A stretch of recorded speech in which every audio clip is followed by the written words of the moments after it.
तो finally Voda ने एक और अनएक्सपेक्टेड बैटल दिया है एगेट आइसलैंड आर्क में, और इस टाइम ज़ोरो वर्सेस न्यू ज़ीरो। जी हाँ, इस बैटल के बारे में लोगों ने कब से थियरी बनाई थी, वो बैटल फाइनली इस चैप्टर में हो चुका है। तो वन पीस चैप्टर 1117 रिलीज हो चुका है, और मैं ज़ोरो के बैटल पे बात करूँ उससे पहले गुरु लोग, स्वागत है तुम्हारा एमडी एक्सप्लेन्स पे, और मैं हूँ आपका होस्ट दुबे जी। और अगर चैनल पे नया आए हो तो प्लीज सब्सक्राइब करना और वीडियो को भी लाइक करना मत भूलना। बाकी बिना कोई टाइम वेस्ट किए चैप्टर की तरफ बढ़ते हैं। तो स्टार्ट करते हैं ज़ोरो से। चैप्टर में हमें नामी और उसका ग्रुप दिखाया जाता है जो रेडी होता है निकलने के लिए, क्योंकि एडिसन ने बैरियर हटा दिया होता है और जो क्लाउड था वो भी कम्प्लीटली स्ट्रेच्ड आउट हो चुका होता है। बस इंतजार होता है ज़ोरो और जिनबे का, जहाँ पे हमें ज़ोरो और जिनबे का भी सीन दिखाया जाता है जिसमें वो लोग पहुंचने ही वाले होते हैं। तभी उनके बगल में से विनोस ज़ीरो उनको कट मार के आगे पहुंच जाता है थाउजेंड सनी के पास, और वो थाउजेंड सनी के ऊपर हमला करने जा रहा होता है।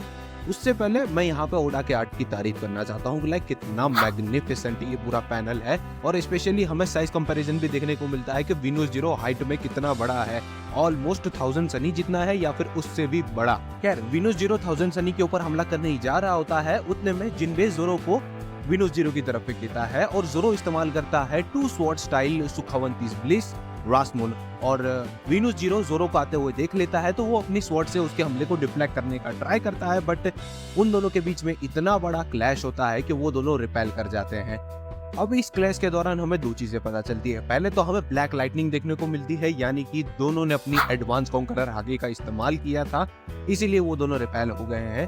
और दूसरी बात ये कि विनोस ज़ीरो ज़ोरो की कितेत्सु देखकर सरप्राइज्ड हो जाता है, और यही सेम रिएक्शन ज़ोरो का भी आता है, क्योंकि ज़ोरो ने कभी एक्सपेक्ट ही नहीं किया होगा कि एक सुप्रीम ग्रेड स्वॉर्ड एक एल्डर के पास होगी। जी हाँ, अगर तुम्हें ना पता हो तो मैं तुम्हें बता देना चाहता हूँ, विनोस ज़ीरो के पास जो स्वॉर्ड है वो एक सुप्रीम ग्रेड स्वॉर्ड है जिसका नाम है शोडाई कितेत्सु, या फिर कह लो कितेत्सु द फर्स्ट, और वो इस कैटेगरी में फॉल करती है जहाँ पे रॉजर की एस, मीहॉकी योरू, ब्लैक बियर्ड की जो स्वॉर्ड थी वो सारी कैटेगरी में वो आती है। ऑन दी अदर हैंड ज़ोरो के पास जो कितेत्सु है, शंडाई कितेत्सु या फिर कह लो कितेत्सु द थर्ड, वो एक ग्रेड लेवल की कैटेगरी में आती है, यानी कि उसकी भी स्वॉर्ड एकदम तक अच्छी है।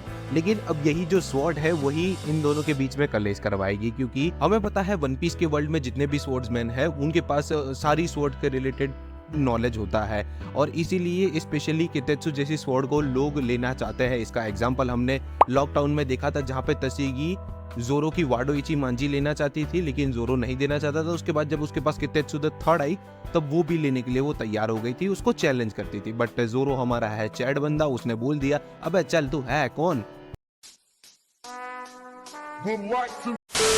खैर, अब विनोस ज़ीरो के साथ हमें ऐसा सिचुएशन देखने को मिल सकता है प्रॉबेबली, और मेरी ऐसी थियरी भी है कि विनोस ज़ीरो ज़ोरो को चैलेंज करेगा उसकी स्वॉर्ड के लिए फाइनल सागा में, क्योंकि जब भी स्वॉर्ड्समैन की बात आती है उसकी स्वॉर्ड जब उसकी दाव पे लगी होती है तब वो अपनी आखिरी सांस तक लड़ता है, और इन दोनों के बीच का बैटल फाइनल सागा के लिए एक परफेक्ट मैचअप होगा। खैर, अब ये चीज होगी नहीं होगी वो तो ओडा पे डिपेंड करती है, लेकिन तुम्हारे विनोस ज़ीरो वर्सेस ज़ोरो की फाइट पे क्या थॉट्स है कमेंट सेक्शन में जरूर बताना। आगे बढ़ते हैं। चैप्टर में वेगापंक का मैसेज कंटिन्यू होता है, और जहाँ पे वेगापंक बताता है कि मैं अपने मैसेज के फाइनल स्टेजेस पे पहुंचता हूँ, और ये मैसेज उन लोगों के लिए है जो अपने नाम में डी नेम को शेयर करते हैं, और उसी के बैकग्राउंड में हमें मांगा पैनल में सारे डी नाम के कैरेक्टर्स के रिएक्शन दिखाया जाता है, जिसमें मंकी डी ड्रैगन हो गया, हमें साबो का भी दिखाया जाता है जहाँ पे वो एस और लूफी का नाम लेता है, हमें कोबी का भी रिएक्शन दिखाया जाता है जहाँ पे वो फिर से लूफी और इस बार गार्प का नाम लेता है, हमें ब्लैक बियर्ड का भी रिएक्शन दिखाया जाता है, और उसी के साथ साथ हमें बैपो का भी रिएक्शन दिखाया जाता है क्योंकि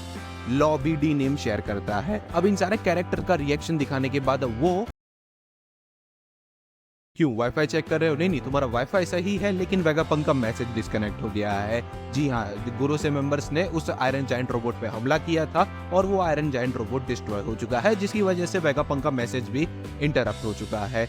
अब वेगापंक डी क्लैन के बारे में क्या कहना चाहता था वो तो एक राज रह चुका है, और वेगापंक के मरने के साथ साथ वो राज भी राज रहेगा। अब यही फिर थ्रिलर पे जीना पड़ेगा, क्योंकि इसी क्लिफ हैंगर के साथ साथ चैप्टर यहाँ पे खत्म होता है। खैर, अब कर भी कह सकते हैं। अब वेगापंक के इस मैसेज के इंटरप्शन का आफ्टर मैथ क्या होगा वो तो हमें आने वाले चैप्टर्स में ही पता चलेगा। Speaking of next chapter, no break next week. जी हाँ, हमें नेक्स्ट वीक भी चैप्टर देखने को मिलने वाला है, तो वो वीडियो तुमसे मिस ना हो जाए इसलिए प्लीज चैनल को सब्सक्राइब कर देना, और वीडियो तुम यहाँ तक बने हुए तो लाइक करना मत भूलना, उससे मोटिवेशन मिलता है थोड़ा।